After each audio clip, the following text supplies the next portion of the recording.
Wembley Stadium in North London, which in about 3 months' time is going to be absolutely jumping as the Champions League final comes to town. Two potential dark horses for a place in the big game are meeting in the last 16. You've got Borussia Dortmund taking on Shakhtar Donetsk. Of course, Borussia Dortmund impressed many people in the group stages, drawn alongside Manchester City, Ajax and Real Madrid. It was Jurgen Klopp's men who emerged as winners. Shakhtar too thrilled many. Their exciting brand of attacking football saw off Chelsea amongst others, but they have suffered a bit of a blow in the January transfer window with the €35 million sale of their Brazilian Willian to Anti. Well, I'm James Richardson, Carlo Garganese, Pete Staunton, and this is Shakhtar Donetsk, Borussia Dortmund. A very exciting tie, this. Alessia Di Maria tweeting in saying, do these two sides play the best football in the Champions League? I think they were the two most exciting teams in the group stages, two attacking, expansive teams. They're actually in the two toughest groups, and yet we saw Shakhtar really take it to Chelsea, the European champions, to Juventus in Turin when they should have won and they drew. And Dortmund as well, Real Madrid and Manchester City, the respective champions of Spain and England, and they played great in all those games. Pete, would you go along with that? I think I would.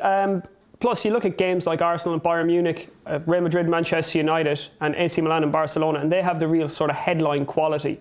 But I think on an aesthetic level, these two teams, Shakhtar Donetsk and Dortmund, they do give great value over a course of 90 minutes, and I think it's going to be a real treat for fans to see these two go at each other twice in the last 16 of the Champions League. Shakhtar were a bit of a revelation, I think, to a lot of people, those early group games. But do you think those days are over now, perhaps, with the departure of Willian, the fact that they were already beginning to play a more conservative type of football in the group, the latter group games, and also the fact they've been on this enormous winter break?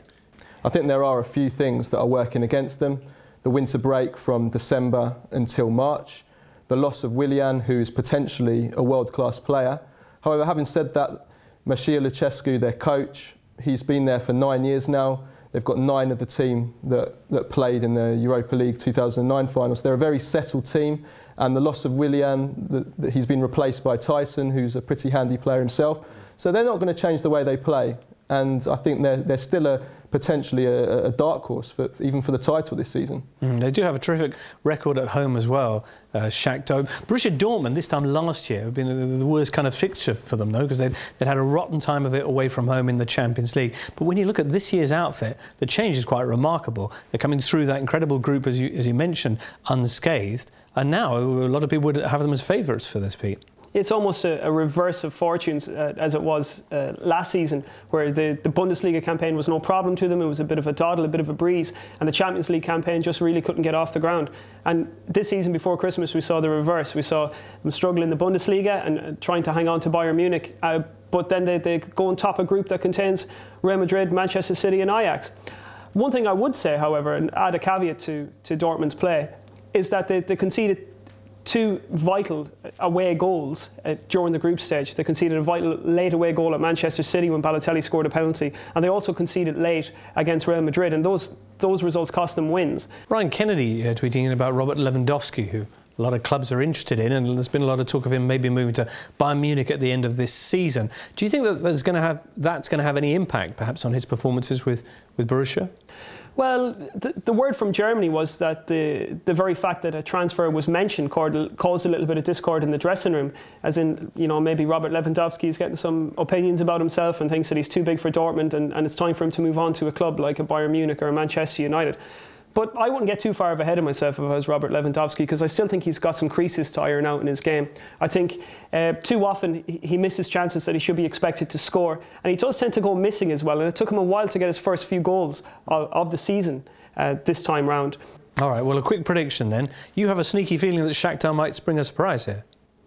I think that they'll go close, and their home record means that Dortmund will struggle.